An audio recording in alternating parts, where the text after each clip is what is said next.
Okay, I'll call the meeting to order. Welcome everybody to the Kawartha Lakes Economic Recovery Task Force meeting of Tuesday, March 2nd, or 2021.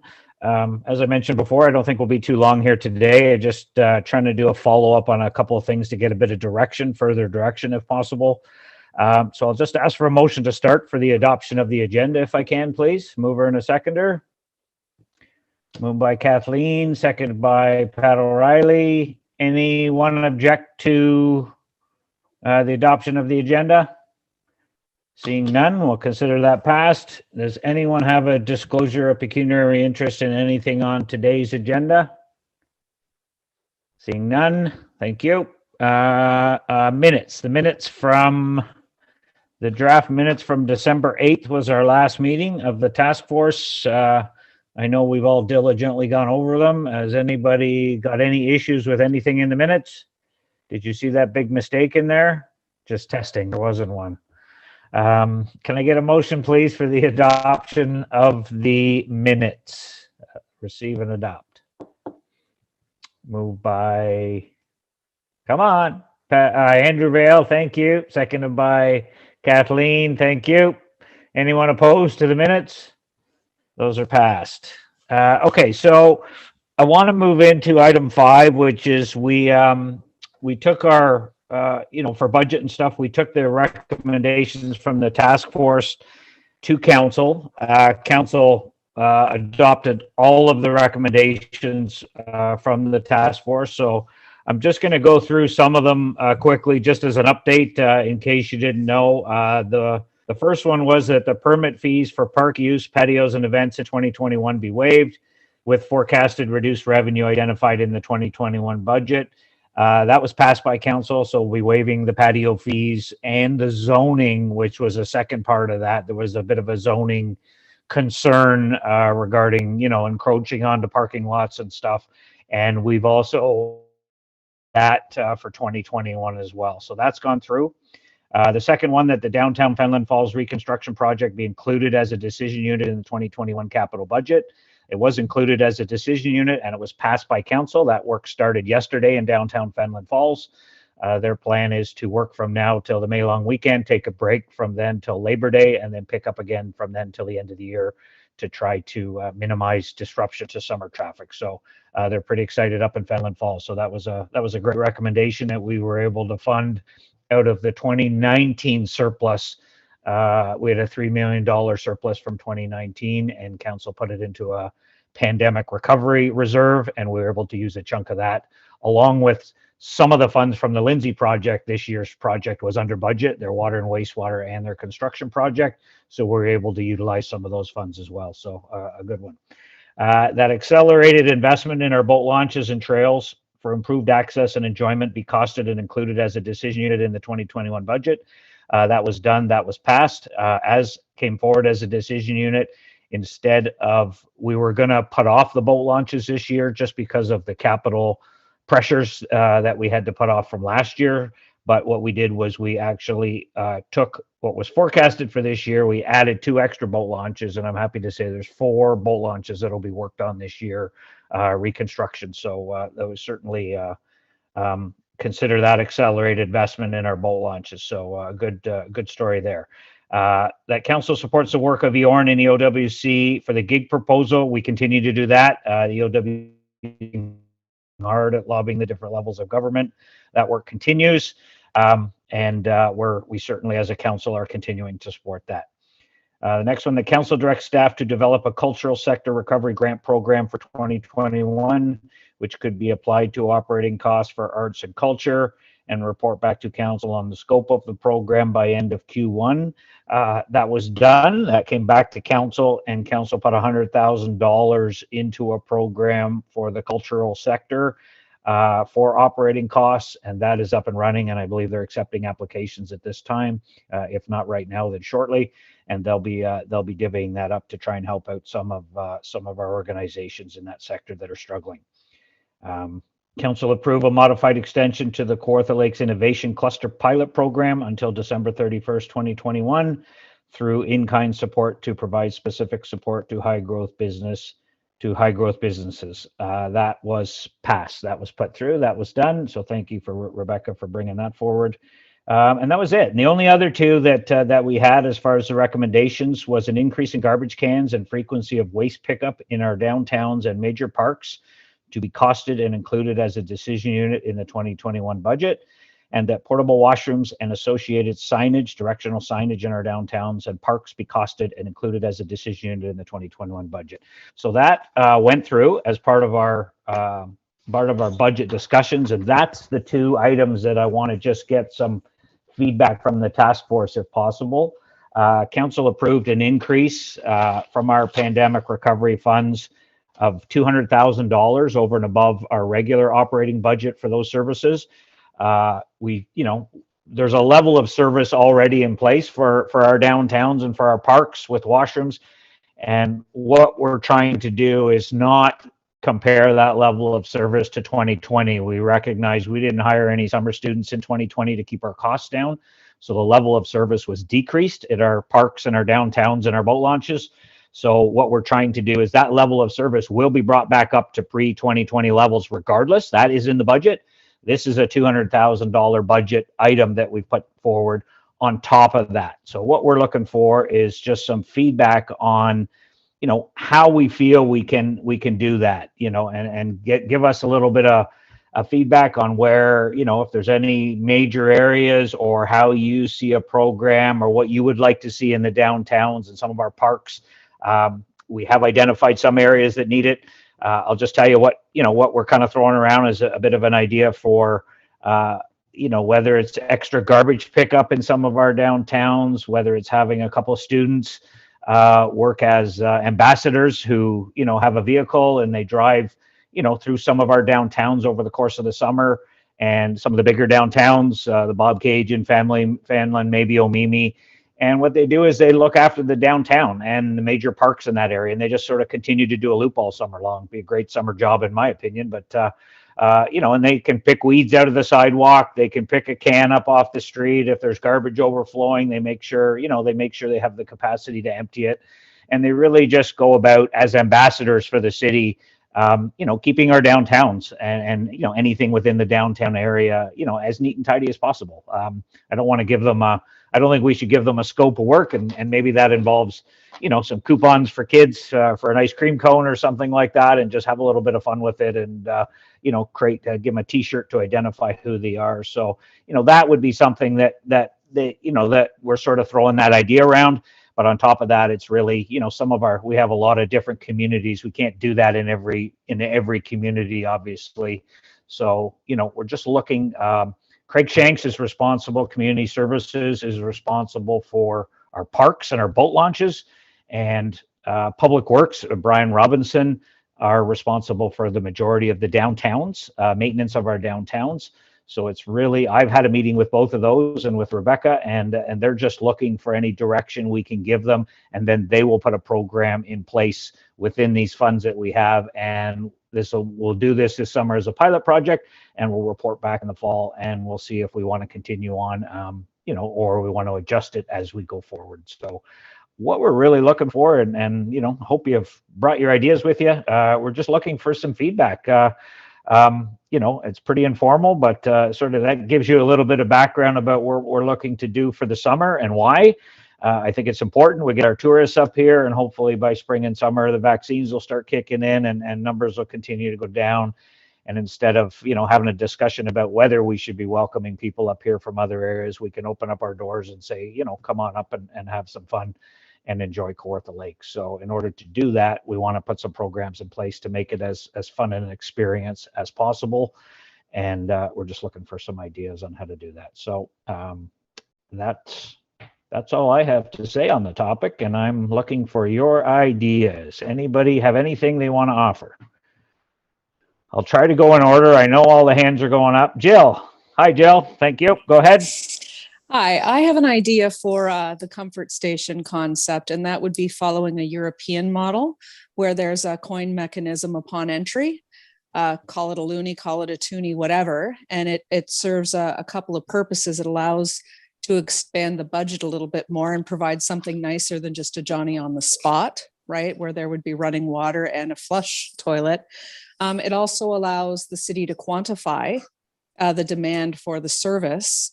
And if there were a receipt issued with it, then the user could go to a participating vendor in the village, wherever that is, and get like a dollar credit to whatever their purchase might be.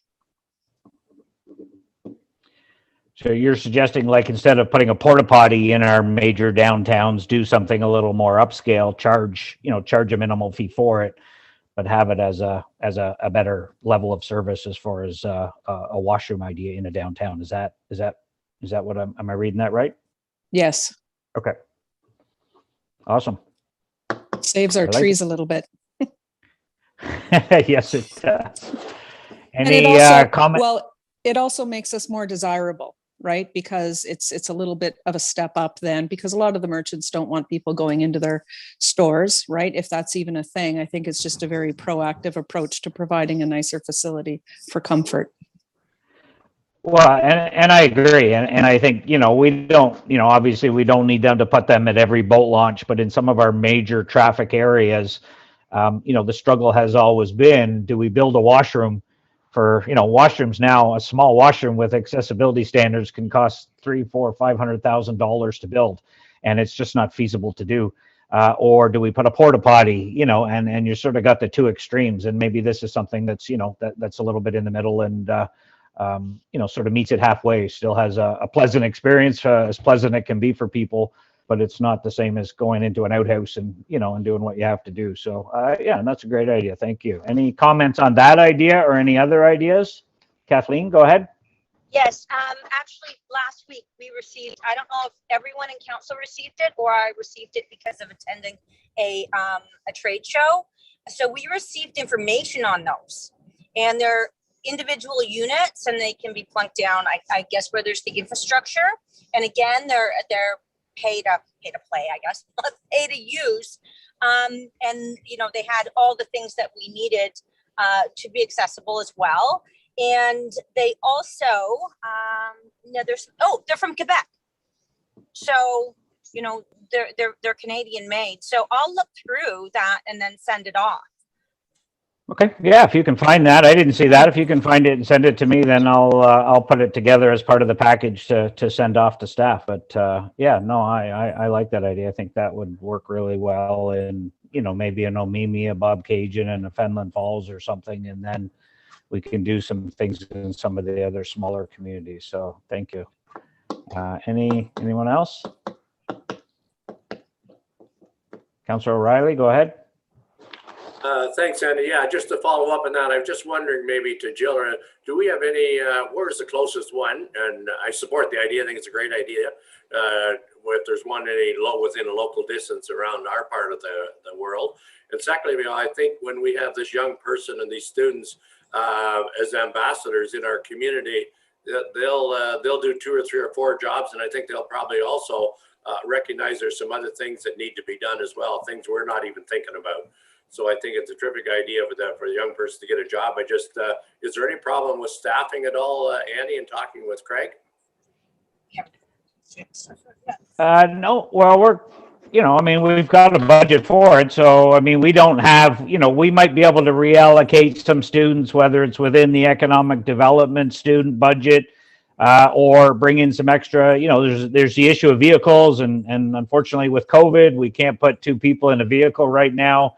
Unless we have barriers built in. So, we don't really want to buy a vehicle. We probably lease a vehicle or 2 for the summer. So, but the budget should be sufficient. They've taken that into consideration when they brought it forward. So, no, I don't think anybody's afraid to hire a few extra students for the summer to see how this program works and sort of go from there, Pat. So I think they're just saying it's just important to remember that there is a basic level of service that's already offered with our existing staff, and try not to focus on last year because at that level of service we didn't meet, and rightly so with the situation. So we'll go back to the pre last year levels, and we're just seeing where, what do we need to do to sort of top them up, I think is what we're looking at. So if we have to hire a few people, we will. Does does everybody think the ambassador idea is a good one? I mean, having a couple of students to cover sort of a majority. I mean, does that idea sort of work with most, or? Yeah, okay. Anybody object to that idea of having a couple of people sort of showing off our city, saying nice things? No objections? Okay. All right. What about parks? What about parks and boat launches? I mean, it's really, we'll identify some of the boat launches that are busy. If you know of any that, you know, we need to do something with, certainly let us know. I know, Councillor Vale, you sent in a couple that you would like to see some attention with. Thank you. But if there's any that you notice that could use, you know, if it's a Victoria Park in Lindsay, which, you know, you notice that garbage is overflowing, you know, that's where we're going to say to staff, we either want extra garbage pails or we want it picked up more often. If they're already picking it up once a day, then maybe the question is just putting out more pails so it's not, you know, it's not overflowing. So that once we identify the problem for them in the areas, they'll figure out a plan to step it up and deal with it a little bit. So Kathleen, you had your hand up. Go ahead. Yes, with just back to the downtowns, there's a couple of things that I think that we need to point out to the students because people don't always see it. And being someone who has a downtown business right on the sidewalk, the ice cream in the garbage cans is an issue because it's sticky and it sits the outside. So they will need to wipe that down because what happens is by August, it's wasps everywhere. So it becomes the pests on the street. So, you know, it's kind of a twofold thing. So if they pay attention to that, then we're not going to have the wasp problem that we are having because it's really crazy downtown. And then also underneath any of the flowers, because all the flowers in the villages are watered, and because they're fertilized underneath where the brick pavers are, all the weeds grow up in through there. So maybe in the springtime, a first clean out, and then just, you know, a whippersnapper, that's what you call them when you're old, whatever, a weed eater to kind of trim them just every, you know, few weeks to keep it down. That's what I see down there. But I think the ambassador thing is great. We did that with Impact 32, right, Jill? And we were actually collecting some names as well one year. So names and people, so we could put them in draws. So we're just, you know, kind of getting the demographics of the area. So I think it's fantastic. So thank you. Yeah, I think it'd be a fun idea. I agree. I think we could have some fun with it. And if we just sort of keep the parameters nice and wide for the first summer and sort of see and then get some feedback from them on what, you know, where can we do better? What do we not need to focus on? Where do we need to focus on a little bit more? Hopefully we can continue with that program and just make it better and better every year as we go forward and we see what's going on. So I agree. Any other comments on the downtowns, major parks, boat launches? Is it really just, I know it's not in everybody's wheelhouse, I respect that, but you know, it's really just garbage and general cleanup and tidy up, and we feel the extra money there is enough to do that moving forward. So Kathleen, go ahead. Yeah, sorry, there's one more issue. It's not downtowns, and Jill might be able to speak to it a little bit as well. It's the bridges and some of the parks. Jill, you know what I'm talking about? It's fishing and all the debris left from the fishing. It's become a problem. So I don't know, you know, if they could go over there as well. We've had some complaints, and Jill, you've probably seen it too, right? Yeah, we've had that memo from Councillor Yeo specifically dealing with fishing off of bridges and the garbage cleanup, and I know staff are bringing back some recommendations for that. So we know that's an issue citywide. We're just going to have some ideas about, you know, what we can do, whether we can license it or whether we just ban fishing from bridges altogether, or whether we try for this summer putting out a few garbage pails to see if people will actually clean up after themselves. And if they don't, maybe the next step is just to ban it, you know, on certain bridges we've identified as a problem. But I don't think we should be tying that. Yeah, I mean, it sort of falls similar, but I don't think we should be tying it into our ambassadors and such like that. So. Well, in a town like Baldpatron, it's not just the bridges. So, you know, we have little parks. So it's just another thing that for them to be aware of. We have little parks that people are fishing from right in town. So yeah, it's there. When we have these kids look at those things too. Yep, just be a general keeping clean our parks and our downtowns. I think if we keep it broad, then, you know, they can just sort of deal with whatever situation they come up with. I hire Is students, everybody? you have to narrow it a little bit too, though, honestly, because otherwise they're like, No, they need a I better understand that, but understanding that these students won't just be in Bob Cajun and won't be up to us to tell them what to do. They'll work for staff and they'll have a, you know, a job sheet of their responsibilities, and we could certainly provide input to staff to adjust those. But what we don't want to be doing is, you know, rounding up these students every time they walk by and telling them what they should be doing and what they're doing and everything else. So of course not, but these are the ideas. we just need to keep. We will. Thank you. Anything else on the downtowns? Christina Sisson, go ahead. Just wondering, thank you.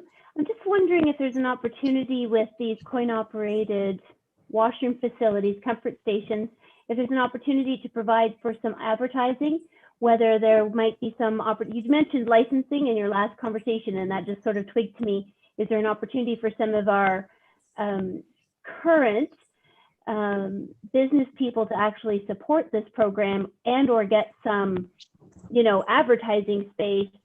Is there some kind of a, you know, opportunity there? Yeah, no, I think it's a great idea. And I think once we sort of see what they are and how they work, and if it's something we continue, then, you know, it's certainly a program that that I would like to see put in place permanently if it's successful. And I think we, you know, we'll look at all those options. But yeah, I'll put that in the thing to explore. So thank you. Anything else? Going once, going twice. Rounded out. Okay, thank you. So item 6 is the action plan progress update. So I'm not sure if I already went through that. Rebecca, did you have anything you wanted to just update us on the action plan progress? I think that you pretty much hit the entire action plan. So we are just tracking along with where that's up to. And can keep circulating updates when they come, but you hit the high points earlier. Okay, thank you. So that's really all I have, folks. I just wanted to get your feedback on the downtowns. I just wanted to update you on what we've put in place, and you know, this group made some great recommendations, and I think council certainly endorsed them, and we did want to take this downtown and park update to you just to sort of see if there's any concerns. We fleshed out a couple of really good ideas here. So I'll put something together and send that off to staff and see what program they come back with, and then you know, whether we have to have a follow-up or not, but that gives us a little bit of direction. So much appreciated. Councillor O'Reilly, go ahead. Thanks, Andy. Through to you, to Rebecca. We were talking a little bit earlier about not to go back to the ambassador program. Is there anything that you can see from your department that maybe you don't have to maybe necessarily come up with it today, but that might be advantageous for us with that ambassador role? Are you thinking about the activities that the students would do as ambassadors? Yes. From the discussions that we've had internally, then from this task force and kind of a tourism ambassador role, what's been discussed kind of hits the high points of visibility, taking pride in the community. That's one of council's strategic goals as well. And being available to do all of those little pieces, and like picking the weeds or picking up the garbage, but more so being able to say hello to people and being welcoming. That's one of the characteristics of Kawartha Lakes that people really enjoy about tourism here, and it's why people come up. So I think it's more than just picking up weeds and picking up garbage off the street. That's an important component of it, but the other piece is that kind of customer service, forward-facing piece of being friendly as they do it. Thank you. Kathleen, go ahead. Yes, hi, Rebecca. I don't know if Region 8 still has their ambassador program, and if they do, because it was free for any of us within Kawartha Lakes, right? If they do, if maybe these employees, you know, it might just be something that'd be interesting for them to go through, because, you know, it was a really great short course for people to learn how to be an ambassador and what to talk about. And Rebecca, do you guys have all your maps and stuff for this year? Like maybe if they had those in the car as well, because people are always asking for stuff. Yes, great suggestion. Yeah, I think the key for the ambassador is really just what you've said, Kathleen. It's you know, it's important that they're not just there to either pick weeds or pick up garbage, right? It's sort of taking that role and you know, putting ambassadorship to it, and just, you know, having some pride in our downtowns, and they're the pride of the downtowns, and they can go around and they can, you know, answer people's questions and talk to people, and at the same time, you know, say hello, say welcome, you know, wave, you know, say hi to a few people coming off boats in different areas. And that's where I think, you know, giving them so many ice cream coupons a week or something that they can, you know, hand to a kid coming off a boat and say, welcome to Kawartha Lakes. To me, those are the little things that, you know, that we could do that people are going to remember, you know, when they come visit here. Or, you know, hi, where are you from? Oh, I'm from Quebec. Awesome. You know, welcome to Kawartha Lakes. Here's here, you know, take your family and go enjoy an ice cream cone or something. I mean, those are the kind of things that go a long way that people will remember. So I think we can be a bit creative, and we'll be tapping into Rebecca for sure to sort of help us with some guidelines of what we can do to make that as popular as possible. So I think it's a win. It's just going to be a question of how, you know, what areas can they cover, and can they cover effectively, right? Because we don't want them to, you know, pop in the morning and, you know, we want them to sort of be able to do a loop consistently, where a couple of times each day they're in a certain, you know, they're in the communities that they're covering, and, you know, have a little bit of fun with it and sort of go from there. And to me, we should set it up, I don't weekends, you know, which are the busiest. So, you know, whether they're off on a Monday, Tuesday, as opposed to a Saturday, Sunday, I don't know. We'll figure that out. But I think we're going to have to somehow work it in a weekend schedule if it's going to be based on tourism and the needs of our downtowns. That's probably the times when they're needed the most in those different areas. So we'll sort of go from there. But I'll just make a note of that. I just thought of that, so that's good. I can see Kawartha Dairy being our first corporate sponsor. Yeah, exactly. I think we can have some fun with it. You know, this year, I think we need to keep the scope pretty tight just to get it started, get them out there. And then I think when we get some feedback on, you know, what we can do, and, you know, you talked about the advertising, you talked about the sponsorship. I think that'll all come. It's just, you know, once we know what it is we want to do and we want to ramp it up, then, you know, I've already said to them, just let's consider this 200,000. You know, council needs to find a way to keep it included in the budgets moving forward. It's just a question of how we change the program moving forward to, if we're going to spend all this money upgrading our downtowns and revitalizing our downtowns, we want to make sure that there's not, you know, cans and bottles and garbage blowing across the street of a new, you know, $10 million invested downtown. So we're going to do it. We better do it right. We'll go from there. Any other comments, final comments? Christina Sisson, you had another one? Yeah, go ahead. Just wondered, with the support of the commercial areas, if we can try to have an idea of what services are available, what businesses are open, what their hours are. I know from past experience in hiring new people, they were never quite as aware of what was downtown, you know, in Lindsay, in terms of stores and businesses, et cetera, that they could actually frequent. Yeah, no, it's a great idea. And I think what we'll do is, part of their training program would probably be, I would assume, you know, meeting with representatives from each downtown that they're going to cover, and just getting some information on exactly, you know, when are the busy times, and we'll design the program for sure around the needs of the individual downtowns to make sure we're maximizing that effect. So I appreciate that. Thank you. Anything else? I don't. Yeah, Mark Wilson, go ahead. Two things. Just with regards to the cultural sector support, I'm just wondering if there's going to be an opportunity to gauge the demand on that $100,000. I'm not sure what supports are available for some of those cultural institutions from from like higher levels of government. Just think that's something we might want to keep our eye on, just to make sure that some of those organizations make it through to the other side. So when we've got these, you know, upgraded downtown core, that we've got this cultural institution still intact. So that would be one comment I would have. And just the other comment would be just with regards to, I like the idea of the increased level of service for the temporary washrooms, and just to perhaps we can reach out to some of our local suppliers that there are. I know a few times I've rented some facilities that are much better quality than your typical Dawn on the Job.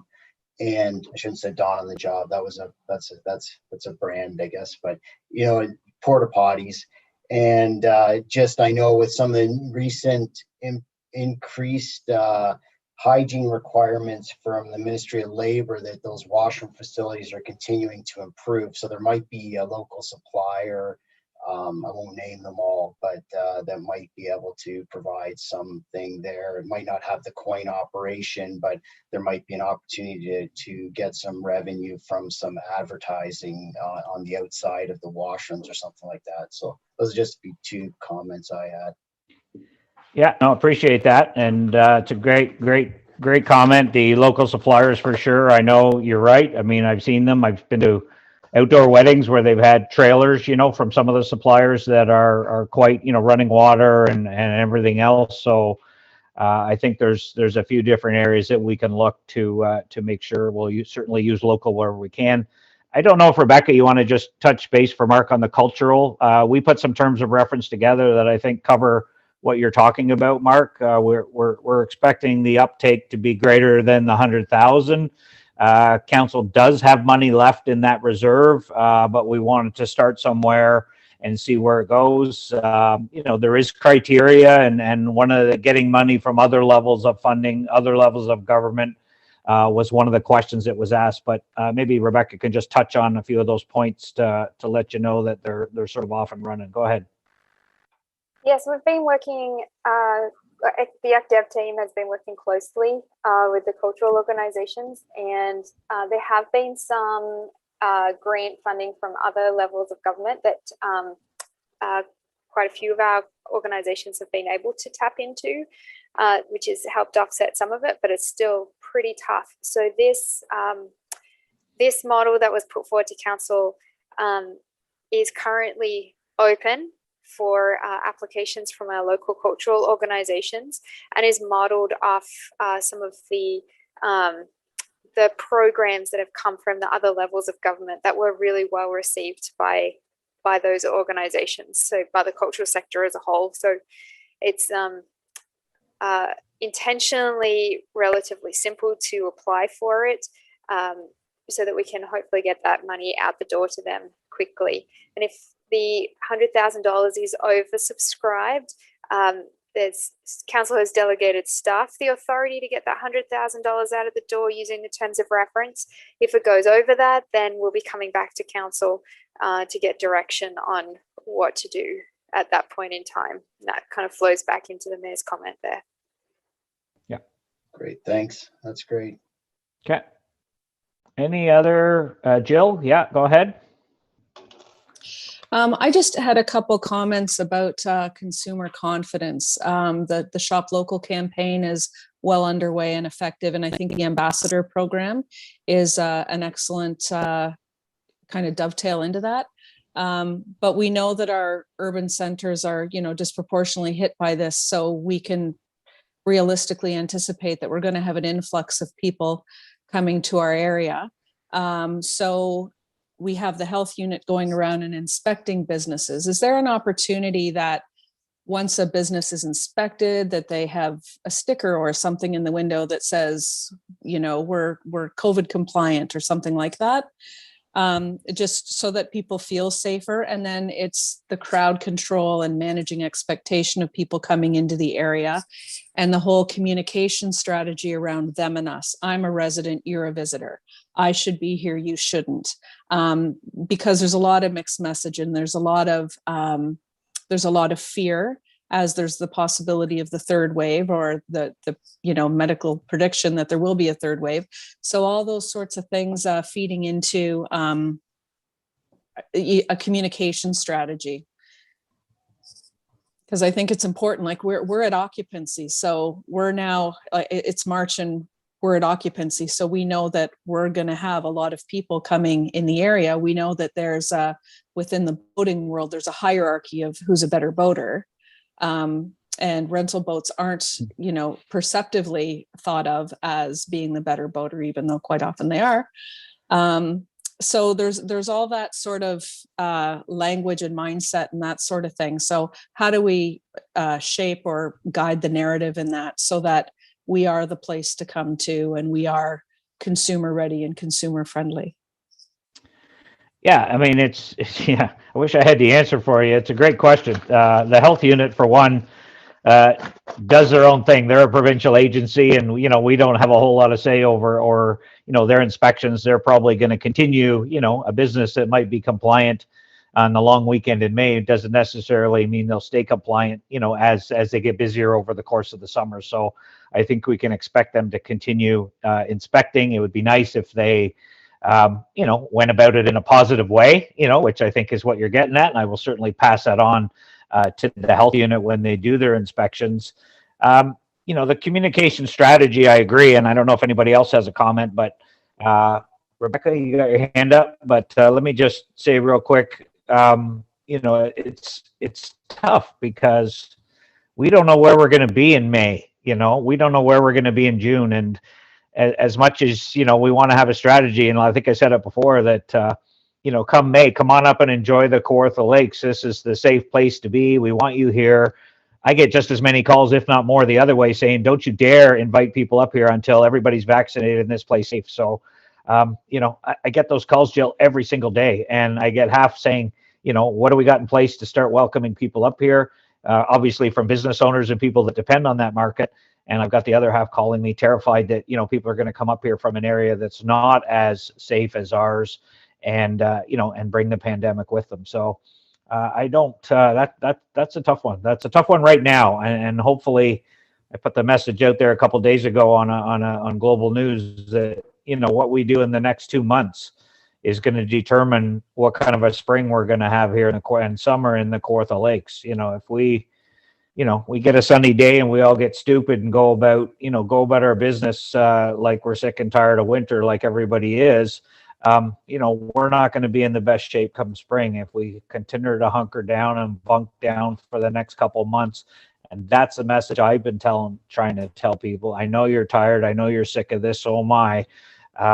But let's bunk down for another couple of months, and then come May, you know, we can safely open up our doors and sort of welcome everybody up here, hopefully to a community that's ready to accept you. So, you know, we'll work with communications on it. You're absolutely right, but it's just it's tough for everybody because we don't know where we're going to be a couple months from now. We could be in another lockdown, you know, literally come the beginning of May or April. So, you know, that's the tough to put out a message now is a bit of a tough go. But Rebecca, do you have anything you want to add to that, please? I think I would agree with what you're saying, Rebecca.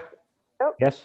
Okay, for private businesses, the Travel Industry Association of Ontario is promoting the Safe Travel Stamp, which is a program that might be of interest to local businesses. We can explore this further, but the idea of it does pretty much that. It says that businesses that are in this program have met particular standards and all get promoted out of the one database, and it really is all about consumer confidence. So there are some initiatives that are out there that we might be able to kind of explore and help businesses tap into to support the tourism industry and consumer confidence. I Yeah, think, the other side of that. I'm sorry. I was just going to say, I think the Safe Travel Stamp is a really good strategy. It's the World Travel and Trade Commission through TIO, and it's for businesses that are mom and pop shops that maybe necessarily don't have a standard operating procedure manual, because not everyone does. You know, it's a good line of defense for them because it allows for policies and strategies to be outlined and highlighted for them. And it's a relatively straightforward process to go through. We have our travel stamp. And I think that for consumer confidence is a great thing, especially for the tourism industry, which is incredibly hard hit. as is everyone, but tourism definitely is everyone's. Yeah. So, Rebecca, I'm wondering if there's an opportunity to, I mean, I kind of tweaked my interest there, that the safe travel stamp is one thing, but I'm wondering if there's something we could maybe try to come up with from a local perspective. You know, we're Kawartha compliant, and, you know, the businesses can, recognizing that people are going to come here from other areas, and, you know, if they want to put a sign in their window and, you know, just letting people know that we've created a safe environment for you in here. I mean, obviously most businesses have to do that regardless, but it might be a nice thing for a business if they choose to, you know, something local that we have with our new logo or something that you know, this business welcomes you to Kawartha Lakes, where, you know, we're meeting all the COVID protocols and you're very welcome here.